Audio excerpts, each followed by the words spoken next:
All right, next up on Ask Chubby is James Stanton. He wants to know about locker room etiquette and how important it is, and if I ever seen anybody consistently mess up in this and not be allowed back.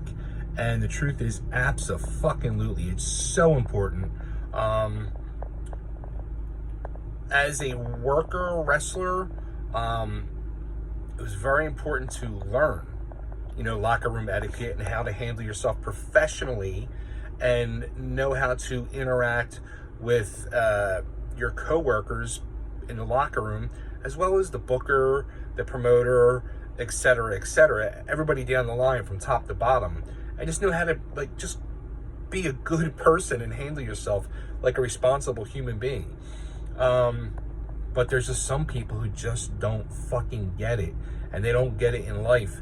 And two of those people that consistently fucked up, and one I always stopped using. I couldn't stand him. Was Billy Real.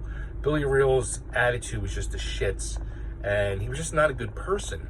And in a locker room, you don't want that negativity and that ego, and he just was always thought he was better than everybody, and people jealous of each other's spots. You just don't want that. It just creates bad energy and vibe going on in the locker room.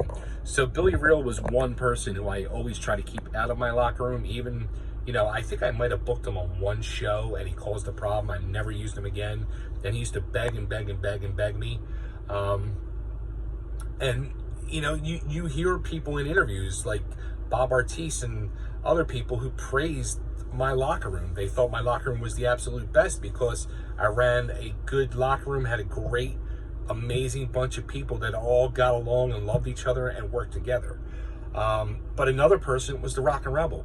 Rebel, the only reason Rebel was always booked on my shows and many other people's shows is because of his promoter's license. People used his promoter's license, and that's why he was consistently booked. Otherwise, I never would have fucking booked him. And that's the truth. And many people feel the same way. So, just in wrestling, in real life, just be good. Just be a good person. Good etiquette, polite, respectful, goes a long way in life and wrestling.